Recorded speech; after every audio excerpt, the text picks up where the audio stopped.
Coming up, it's Philosophy Talk. Darwin took us forward to a hilltop, from where we could look back and see the way from which we came. But for this insight and for this knowledge, we must abandon our faith. Does faith obscure reason? We must not abandon faith.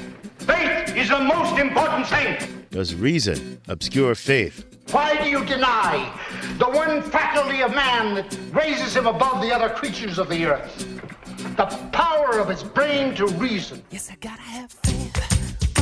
I gotta have faith. Because I gotta have faith. I gotta have faith. Do faith and reason inevitably conflict? Our guest is Nancey Murphy from the Fuller Theological Seminary. Faith, reason, and science. Coming up on Philosophy Talk after the news. I gotta have faith.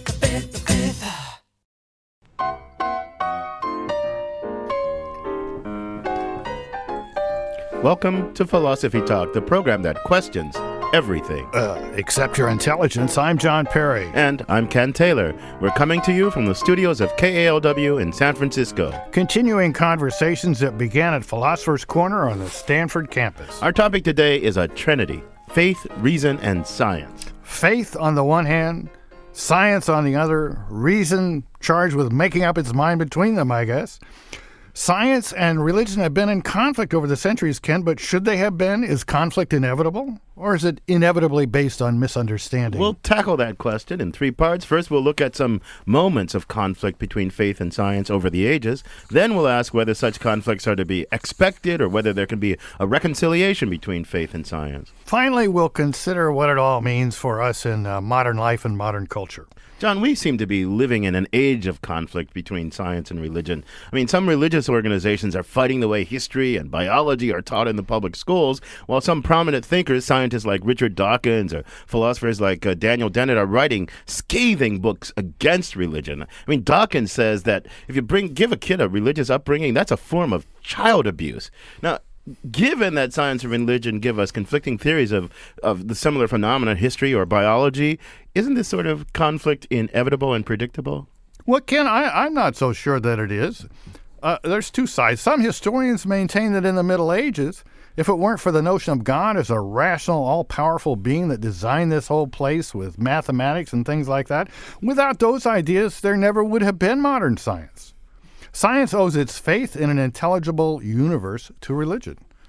Kepler, Descartes, Newton, all those guys, even Galileo, seemed to be motivated in part by the idea that in doing science, they were understanding God. Yeah, faith-seeking understanding. But, Galileo was the guy that the Pope put under house arrest for refusing to say that the Earth is still. He said, Copernicus got it right. The Earth goes around the sun. The Christianity didn't like that idea.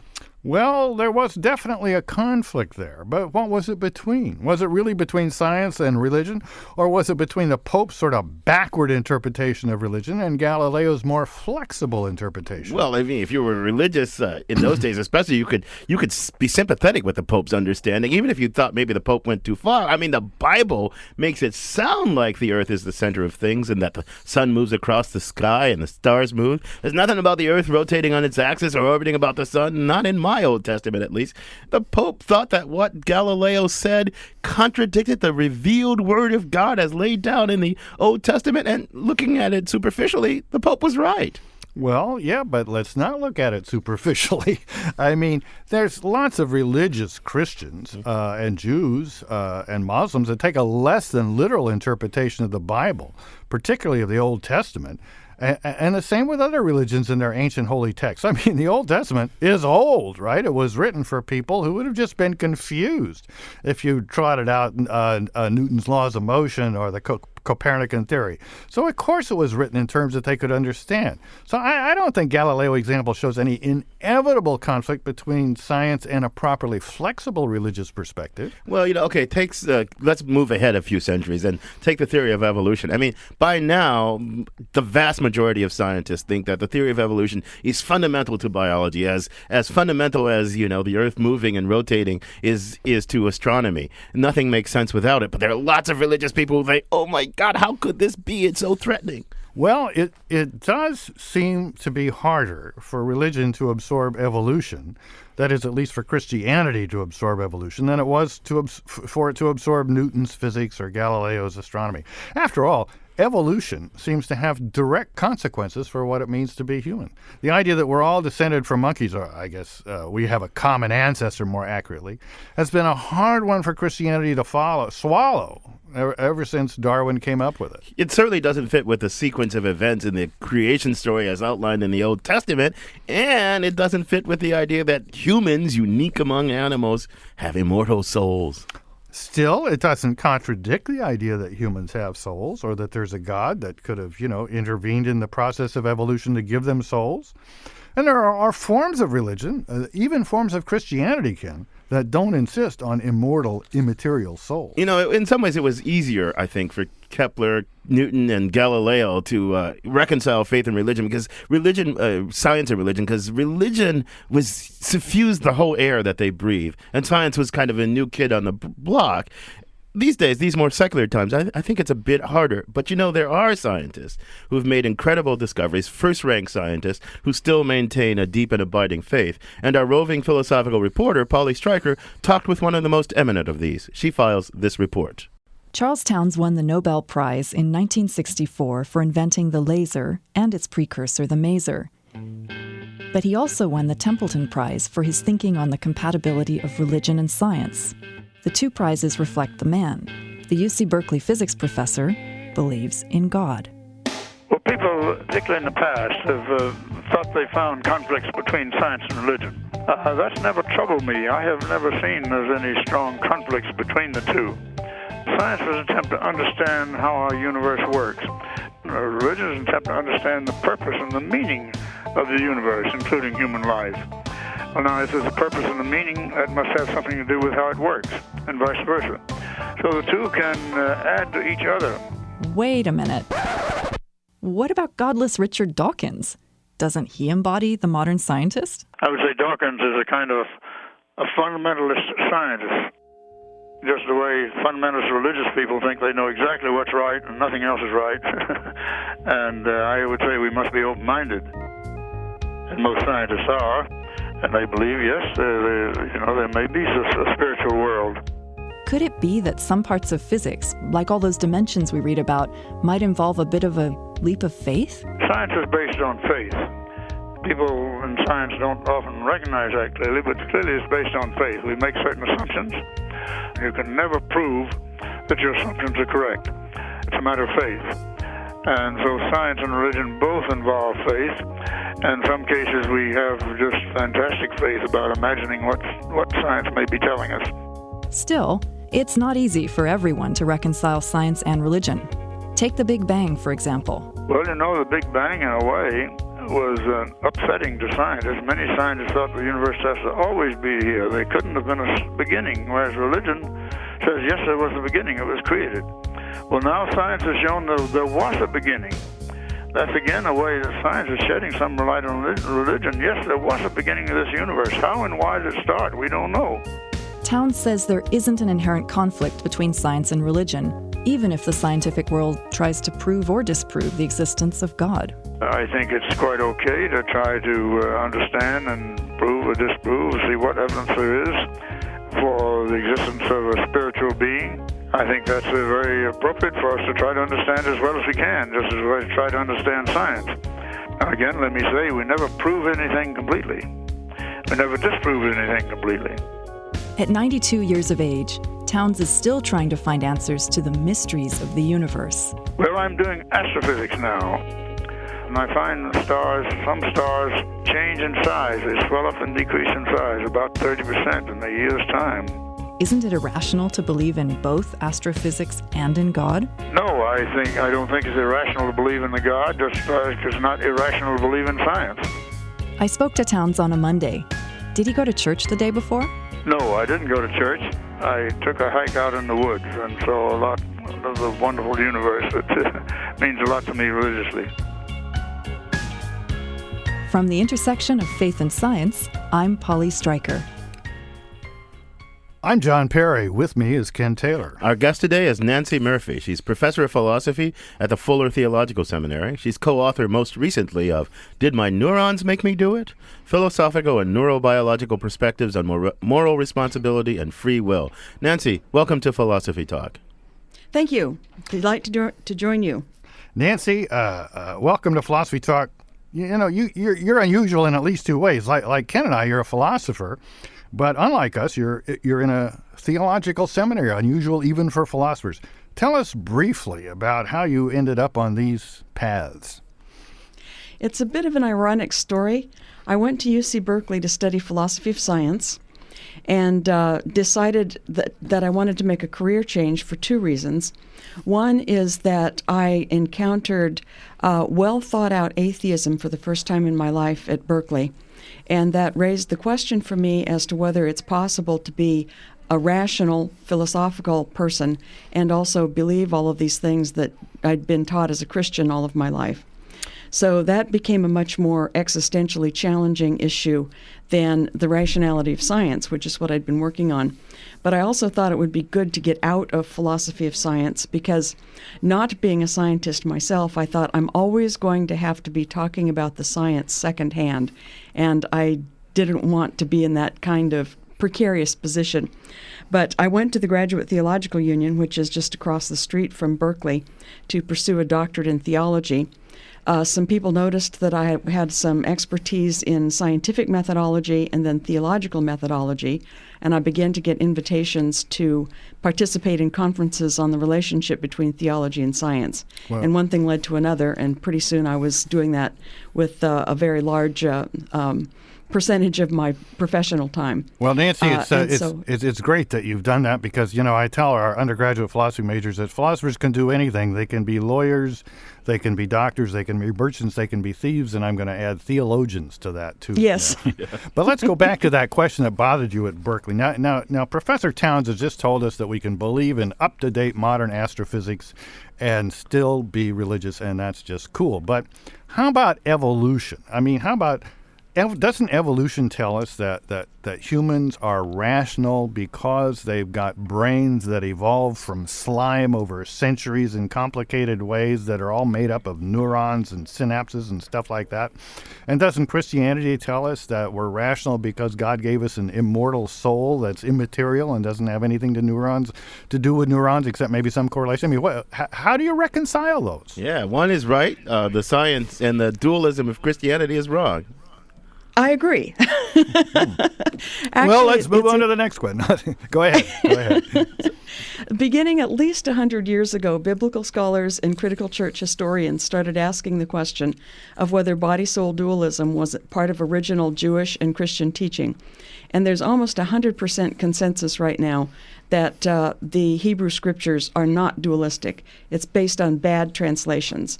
There are still some conflicts among conservative Christians as to whether the New Testament requires Christians to be dualists, but my own view is that it doesn't. Those authors simply weren't interested in that question. So this is a vast oversimplification, but as Christianity was spreading into the Mediterranean world with all of those philosophical systems, most of which were dualistic, Christianity picked up dualism as it went along, and it's been unnecessary baggage ever since. Well, unnecessary baggage, I mean, that sounds very good, but you're talking about St. Augustine, about the whole Middle Ages, about the understanding of what Christ was all about that has shaped millennia of Christianity. You're just going to reject all of that? Yeah. Oh. They're wrong.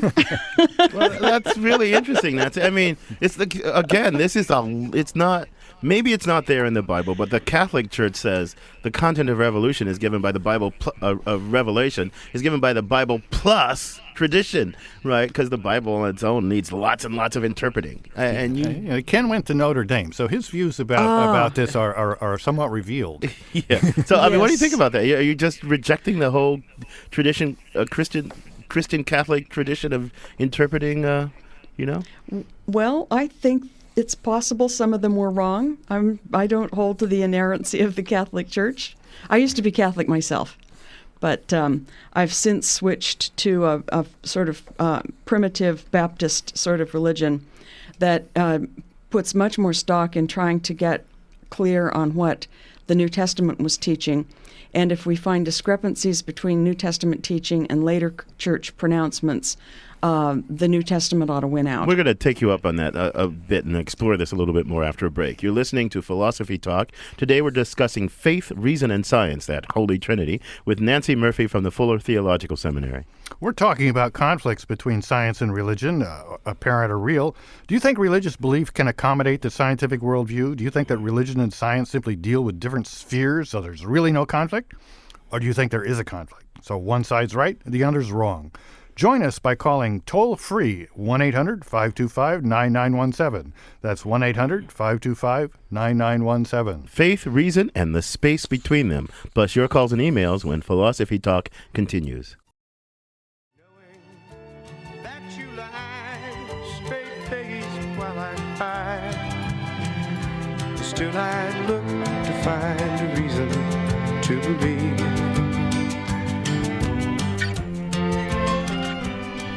Do we need reasons to believe, or is faith beyond reason? We're discussing science and religion. What do you think?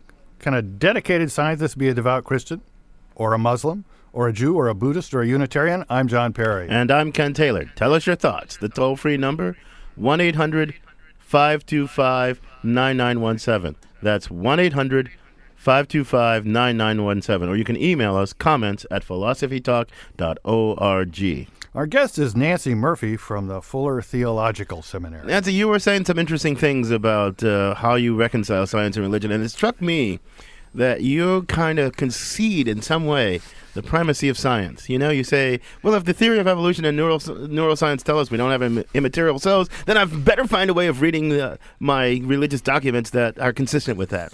If the theory of the theory of cosmology tells me, you know, the Earth was created, the universe was created in a Big Bang, I better find a way of interpreting my religious doctrine to be consistent with that. Those are kind of saving interpretations of religion.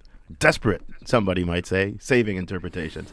I mean, if you're going to do that, why bother with these old texts and all that stuff anyway? I mean, just take the word of science to begin with. I think that what's important about the old texts is not that they ever intended to be a complete account of what people believe or think. They're primarily talking about how we should live together. But what's happened in the meantime, of course, is worldviews have grown up in the different periods, ancient, medieval, early modern, contemporary. Material from those texts has been worked into those worldviews, but all of the rest of human knowledge, however it stood in that period of time, was also worked into it. And so much of what gets interpreted as conflict between religion and science is actually conflict between an older worldview, which had religious components, but also old knowledge. We now have a new worldview being developed, and the interesting task is to ask, how can we incorporate that which is true and that which is important from the old texts into this new worldview? But Nancy, you make it sound like Christianity and the New Testament is basically a matter of ethics. Now, a lot of people have said that. I think Thomas Jefferson thought something like that and so forth. But you know, if you got out of the seminary and were actually interacting with Christians, wouldn't you find that they really believe in heaven and hell, that they want the comfort that they're going to meet their dead relatives and loved ones in some future state, that there's going to be a better world? And aren't some of those ideas found in the New Testament? Doesn't Jesus talk about those things? Yes, definitely. And you've done a really good job of putting your finger on a lot of the important issues. Belief in God, belief in a special relation between Jesus of Nazareth and that God, promise of a future life, but not promise of an immortal soul, promise of resurrected bodies, which is quite a different idea. How do you see resurrected bodies? I mean, just you know, philosophically, what happens at resurrection? But let me interject first. So, promise of a resurrected body, however we understand that, it seems to me that your philosophical interpretation of that, which you're going to tell us in a little bit, you're kind of dedicated to it being consistent with whatever science reveals, right? So, if that way, it's like your notion of a resurrected body is immune to the revelations of science, because you can say, well, science is going to reveal something, and I'm going to go interpret this so that it's consistent with what science reveals, so I don't have any problem. That seems like your methodology. Do I got that? Remember that it was the biblical critics 100 years before all of these developments in neuroscience who said that the original Christian Hebrew texts did not teach body-soul dualism.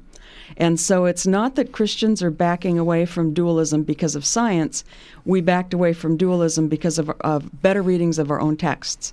Now, when you get to resurrection, this is an area where science is not going to be able to tell us anything, because what we're talking about is a transformed creation that is so radically transformed that the science that describes this world is no longer going to apply.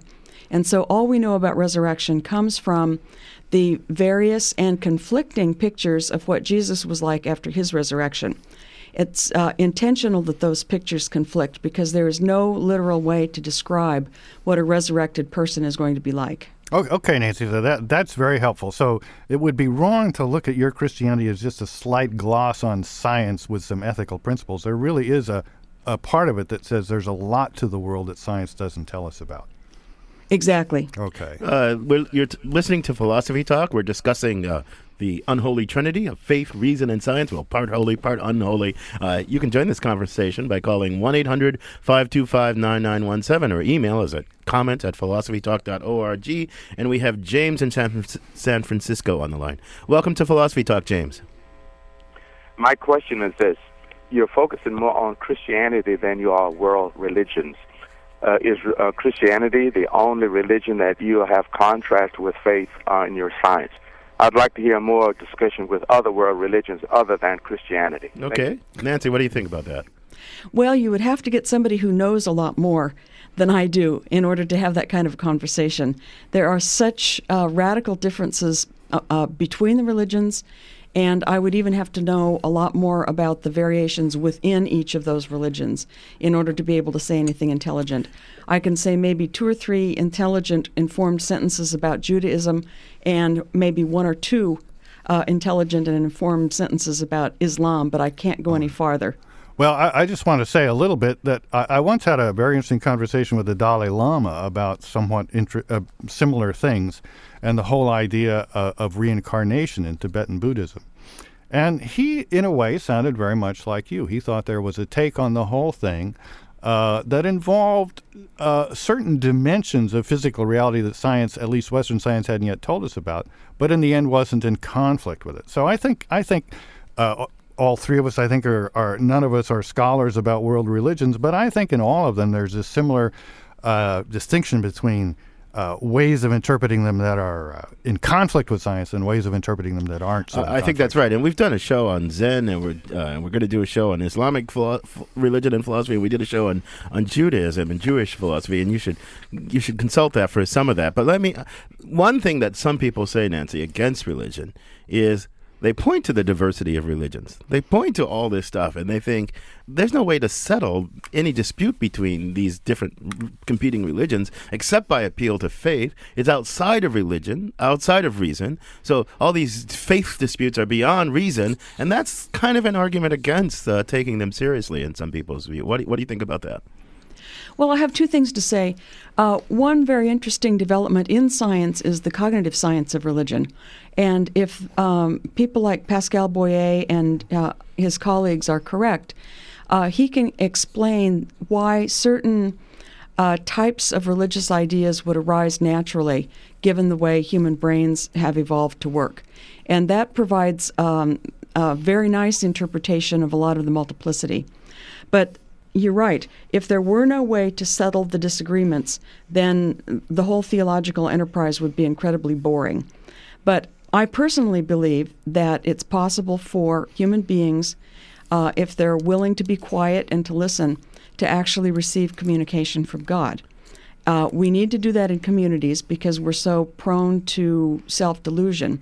But I believe that if we faithfully sought God in prayer, asking for the input of the Holy Spirit to help us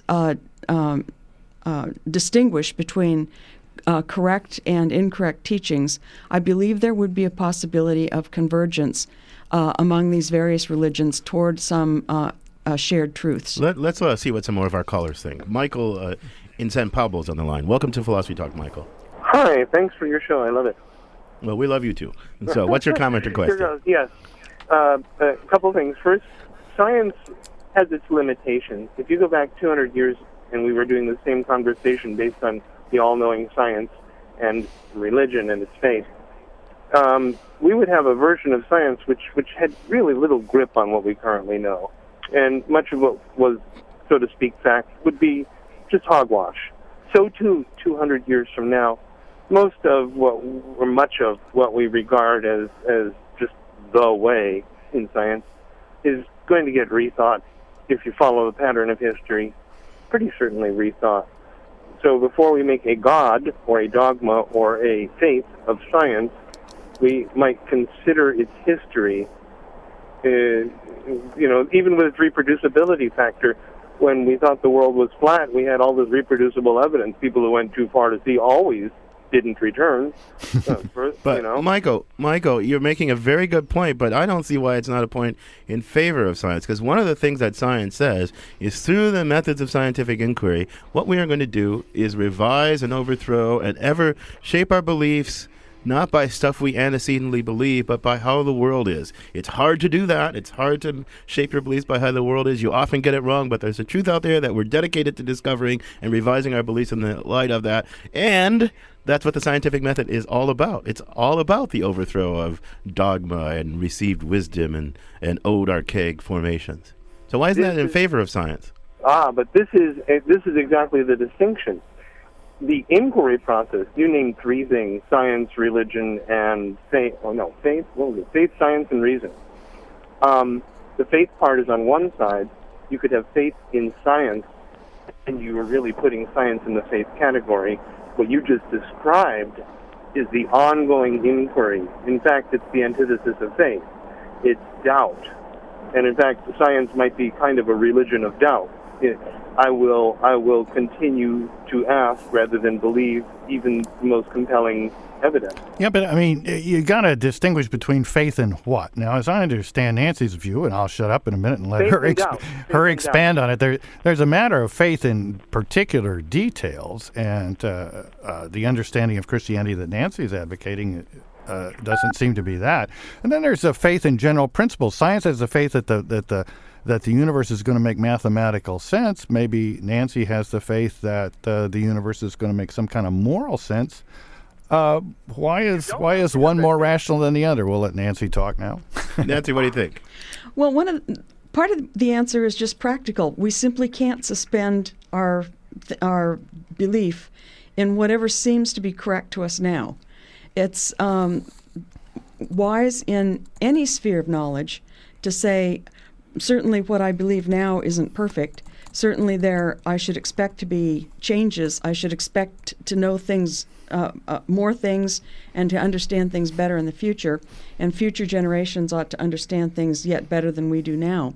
But practically speaking, you have to accept what is the accepted knowledge of your time. I teach my students to appreciate the historical development of philosophy and of theology. And then somebody always asks me, well, why do you bother to do it if you figure that it's going to be improved on, if not even replaced in the future? And I say, I don't mind the fact that I'm going to be proven wrong in the future. I just want to have been usefully wrong. Right. Nancey, let me follow up a little on the interesting ideas you gave kind of about what as philosophers might call the epistemology of God. Let me give you two analogies and see if either one fits. One analogy is we're living on an island of deaf people. There have been such islands. People get along fine when they're deaf as long as they don't have talking people around to screw up their world for them.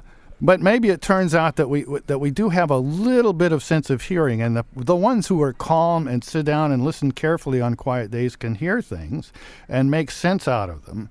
The others remain skeptical. So that's one analogy. The other analogy is our notion of a sense of humor. Some people seem to have a sense of humor. Some people don't.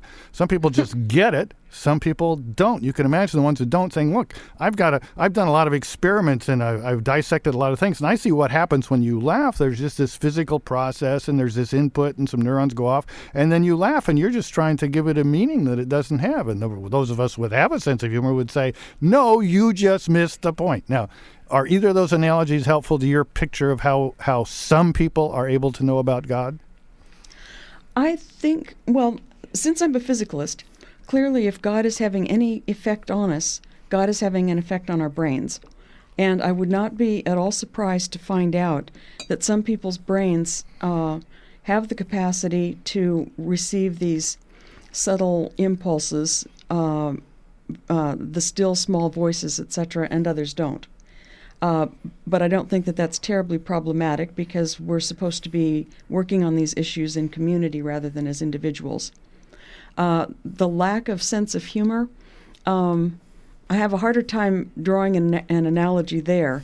But again, if I don't have a sense of humor, I can still sit around and just enjoy the fact that the folks around me are getting the jokes and just enjoy the fact that they're having so much fun. Or if you're Richard Dawkins, you get really resentful about the fact that they enjoy the jokes and are having so much fun, I guess. We got some more callers on the line. Albert in Livermore. Welcome to Philosophy Talk, Albert. Hello. Yes. My feeling is that it is very easy to be self-deluded. And I believe that a good part of religious belief is self-delusion. Because they believe because they want to believe. That doesn't make it correct in truth, if I could use that term, or ultimate truth. I recall at age 12 or 13, I was in the subway going to my high school and thinking, I wish I could believe in God. And it came to me that it made no sense. That's one issue, the issue of God. It is I think it's an irrational belief. It may be comforting. The other part is religion themselves. Religion has learned from science, but not vice versa. And the religious viewpoint has gradually changed. Say the earth is flat, the earth is round, etc., because of science. So there's very little change in religion except what comes from science and an understanding of what the human mind is like. But that was study of science. Albert, before we go to break, let me ask you a quick question of clarification. Sure. When you think God is irrational, or belief in God is irrational, is that because you think the concept of God is somehow contradictory, doesn't make sense, and incoherent? Or is it just you think we don't have enough evidence? Maybe it's a possibility, but we just don't have enough evidence. Which was it impressed you on the subway that day? Well, it's kind of fuzzy in a way, because it made no sense, because looking for a first cause, it seems to me, one can always ask, well, what's the cause beyond that first cause? I mean, it becomes an infinite do loop. Therefore, you could say, yes, there was some kind of beginning. Einsteinian view of God is certainly not what we normally talk about as God. Okay. Albert, you're raising some interesting points, and I want Nancey to have a chance to address them after our break. You're listening to Philosophy Talk. We're discussing faith, reason, and science with Nancey Murphy from the Fuller Theological Seminary.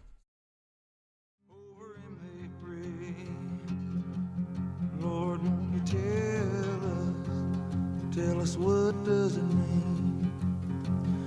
At the end of every hard-earned day, we will find some reason to believe. The reasons we believe in the space between science and religion. Does a person need both? Can people be happy without a religious take on the cosmos? Could you be? Does religion provide a kind of solace or meaning unavailable in the cold universe of science? I'm John Perry. This is Philosophy Talk, the program that questions everything except your intelligence. I'm Ken Taylor. Our guest is Nancey Murphy from the Fuller Theological Seminary. Nancey, I want to go back to that last caller who was kind of saying a lot of things, but one was that belief in God was kind of often a form of self-deception. People want to believe it. They believe it against the evidence of reason. And then he sort of questioned all arguments for the existence of God. Now, I have a question for you. This is for you. Do you believe in God because you think there's some good argument, like like the ontological argument or whatever, all these different arguments, in Aquinas and others, because you think there's some good argument that any rational being should accept, or for some other reason, from some other motivation or source of belief? The main reason that I believe comes from my personal experience, but of course, me telling a non-believer about my personal experience does not stand up evidentially. So I think that my capacity to provide a philosophical, intelligent rationale for belief in God is very, very limited. So I agree very much with the caller. Well, then where does that put us then? So we have a community of believers surrounded by a world of non-believers, and the non-believers look at the believers and say, "What's up with you folks?" Right? And the believers look at the non-believers and say, "You just don't get it. You just don't get it." And this seems like, I don't know, this seems like a recipe for perpetual misunderstanding. Well, back in the early modern period, both Pascal and Montaigne said that if you want to find out whether religion is true, give it a try. You've actually got to engage in the practices for a while and then see what happens. Well, it's a bit like Galileo and the Pope, you might say. I mean, Galileo wanted the Pope to look through his telescope, and the Pope said, "I'm not going to look through that telescope. Who knows what might happen if I look through the telescope?" Now, you're saying, well, if people just sat around in groups, kind of sounds a little Quakerish to me, and tried to be very quiet and listen to the voice of God, they'd hear it. Maybe some people won't hear it. Maybe some people have some kind of cognitive deficit, but a lot of them would. But you're not going to get anywhere till you get people to do that. Well, So maybe that's the situation. This is complicated, though. And I want to pressure you a little bit, Nancy. So, some people think we should have respect and tolerance for one another's beliefs. But, I don't. If you believe still, in the face of modern science, that the Earth was flat, or if you believe that the Earth was the center of the solar system, in the face of modern science, I would have no respect for your belief. I would have no respect for the form of belief formation that gave rise to those beliefs in you. Right now, why? Let me ask the question. Given what you say about we can't. Your experience is not evidentially sufficient for the non-believer, and there's no rational philosophical argument. Why should a non-believer have any sort of respect for religious belief? The same reason that I should have respect for a non-believer. But if that person really wants to know, then he or she should join what seems to be the most sensible of religious groups, live their life for a while, look at the world through their eyes for a while, give it a chance. So, Nancy, we live in an age, and I don't mean a big age, I mean a little age, where there's been all these books by really sometimes quite brilliant people like Richard Dawkins and Dan Dennett that are very negative about religion. I don't know if you've read all of them or any of them, but do you have a general take on what's going on, and what's your reaction to it? I'm religiously making myself read through them all. I've read Dennett and Dawkins so far, and I'm working on Christopher Hitchens. And I'm actually going to assign Dawkins's book to my Master of Divinity class next quarter. Of course, there's a lot of overstatement. There's a lot of unnecessarily negative descriptions of religion. But my students need to know the way religion looks to people from the outside. I want to tell you about another book. It's called Philosophers Without Gods, Meditations on Atheism and the Secular Life. It's edited by Louise Anthony. I don't want to be trumpeting my own horn here because I have an essay in that book, and it's much more sober and open-minded, but intensely philosophical defense of atheism and sometimes attacks on religion than either Dawkins or Dennett. So you might think about assigning your students that collection of essays. Some brilliant essays in that book. That's probably better philosophy, but I want them to get a sense of the animosity directed at us Christians. They need to know that. Yeah, the animosity directed at Christians from atheists. There is that, and there seems to be a growing movement of that. But there's also animosity directed at atheists. from Christians. I mean, suppose that some guy, some person, man or woman, ran for president and said, and they ask him, "What's your faith?" And the candidate for president said, I'm an atheist, born and bred." Even if the person said, "I'm an agnostic, born and bred," I think his or her chances of being elected president of these United States in these times would be zero. Well, yeah, but I mean, he or she wouldn't necessarily have to put it that way. Well, I know. I mean, they could say, when I look on this vast universe and think of all the mysteries of science and biology, I'm struck by my small finitude and who knows what it all means, and I have a very spiritual side to me. But that's what they say. But there's a certain kind of hostility toward atheism in our culture. Do you agree or disagree with that? Oh, yes, there is. And that's why I want my students to understand how bad that makes the atheists feel. We are asking for hostility by not treating non-believers with the respect they deserve. Well, I don't know. I think a lot of atheists really think they're back in the 18th century and get a lot of kudos for being way out on a limb and having courage. When aside from a couple of contexts like popular political races in a lot of worlds, like the academic world, you're not stepping out on much of a limb. Well, that's true. But that's true. Let's go. I want to go back to this. Let's go back to the epistemology of respect again. It's a slightly fancy term I just used, but so we have these different beliefs, and you kind of have an implicit plea for respect between the believer and the non-believer. But again, if the believer can't see kind of why the non-believers don't get it, if the non-believers can't see what's up with these folks cognitively, they're unresponsive to evidence. When I ask them for evidence, they give me these experiences and this stuff that only happens in the quiet moments in your study that they can't replicate or lead me into. Why should we respect? I mean, give me a deep reason why either the believer should respect the non-believer or the non-believer should respect the believer. Either way, give me a deep reason for that. I think that 300 years ago, Westerners shared pretty much a common worldview. Some people began to question if you had to have God as part of that worldview. And so you could argue for or against the existence of God. But since then, along the various theistic traditions, there has developed a new tradition or set of traditions. You can call it scientific naturalism or whatever. Marxism is a sub-tradition within it, just as Lutheranism is a sub-tradition within Christianity. Freudianism was a major contributor. Nietzsche was a major contributor. This is an alternative way of understanding the whole of reality that is contrasted with the Christians' way of understanding the whole of reality, or the Jews or the Muslims or whatever. And you can't, by means of one simple short argument, get someone to change their entire worldview. Well, okay, so how does it follow? But does it follow that we should respect? I don't respect Nazism, which is an entire worldview, or godless atheistic communism, if I'm on that side, which is an entire worldview. That it's an entirely different worldview, and I can't argue the other person out of it by any short argument. Why does it follow from that I should respect and tolerate rather than regard as deeply wrong? And if you like Dawkins, you think it's pernicious. Why should I respect this stuff that I regard as pernicious and deeply wrong?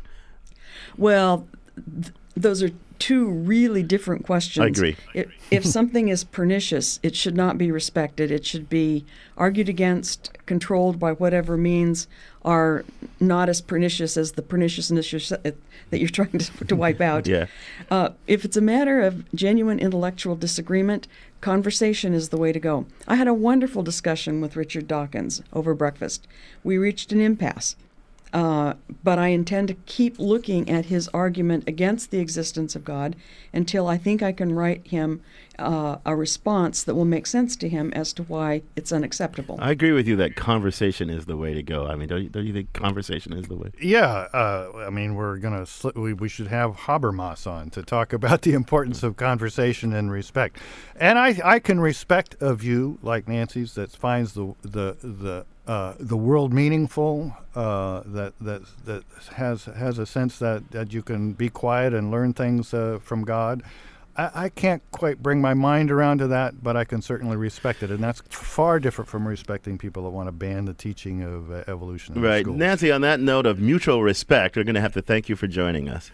It has been a delight. Thank you so much. Our guest has been Nancey Murphy, professor of philosophy at the Fuller Theological Seminary, co-author most recently of Did My Neurons Make Me Do It? Philosophical and Neurobiological Perspectives on Moral Responsibility and Free Will. So, John, what did you learn today? Well, I really enjoyed our conversation with Nancey. I thought she's a very interesting person, and it reminded me of my own struggles when I was an undergraduate. Not when I was a graduate student so much as her, but when I was an undergraduate, I struggled to find some way of putting all the things I wanted to believe and felt I should believe and had believed and was learning together, and learned a lot about different world religions, thinking maybe to be a Hindu or to be a Buddhist would solve everything. Had a run at liberal Christianity, Paul Tillich and so forth and so on. Came to a much different, settled view than Nancey, but I really respect her motivations and the doxastic stew that gave rise to the interesting person she has become. Fancy word, doxastic stew. Yeah, I agree with. I mean, I went through a similar thing. I mean, at Notre Dame, I tried very hard, very, very hard to believe.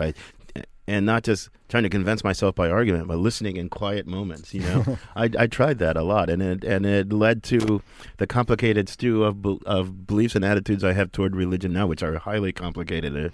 I don't have a simple dismissive attitude. But one last thought: I do think that in this conflict between science, religion, and faith, that religion does something for us that science can't do on its own. It gives us narratives that kind of construe our lives in meaningful terms. And one of the things that the secular humanities haven't done enough is to try to narrate human life in ways that are morally uplifting and life-affirming, and we need to do that. We need to, if you're going to be a secularist, but I think that's a job for reason, for a human reason to do, to narrate human life. You know, one person who's worked very hard on that is Dan Dennett, although he may be a little overtop, maybe in his recent book on religion, I don't know. I think those remarks are probably more directed at Dawkins. He really is trying to put together a coherent narrative that brings a lot of things together. I really respect that. Yeah, I think you're right. And for the final word, we turn to that faithful voice of reason, Ian Scholl's The 60-Second Philosopher. Ian Scholl. When Charles Darwin's Origin of Species was first published in 1859, religious types immediately recognized its threat to faith. Not only in the book's insistence that life was not fixed, never mutating, but in its implication, which Darwin never stated, that if animals change and evolve over time, so do and so have humans.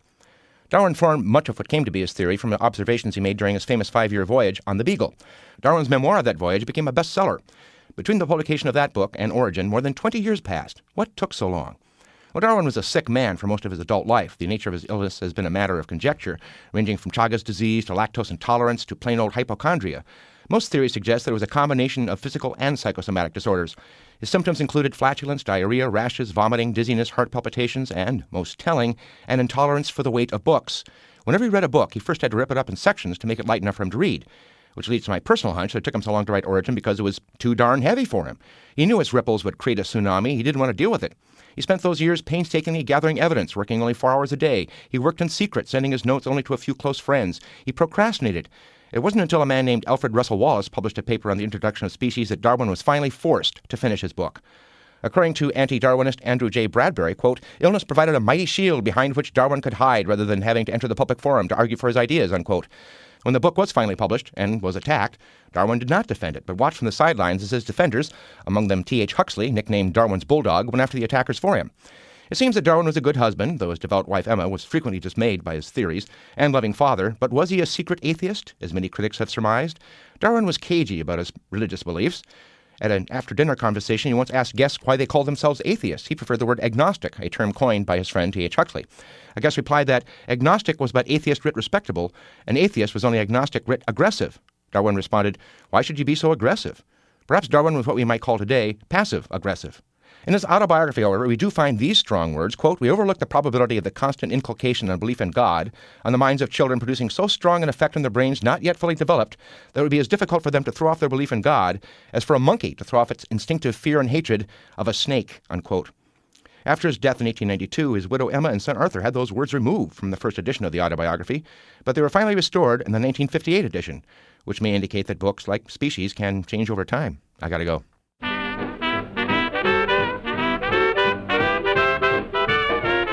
Ian Scholl, the only man who can solve a philosophical problem in 60 seconds. Philosophy Talk is a presentation of Ben Manila Productions and the trustees of Leland Stanford Junior University, copyright 2007. Our executive producer is David Demarest. Special thanks to Devin Strolovich, Daniel Elstein, Zoe Corneli, Merle Kessler, and Mark Stone. Philosophy Talk is sponsored in part by Powell City of Books, on the web at powells.com. Support also comes from the Templeton Foundation. And from various groups at Stanford University, the Friends of Philosophy Talk, and the members of KALW San Francisco, where our program originates. The views expressed or misexpressed in this program do not necessarily represent the opinions of Stanford University or of our other funders. The conversation continues on our website, philosophytalk.org. I'm John Perry. And I'm Ken Taylor. Thank you for listening. And thank you for thinking.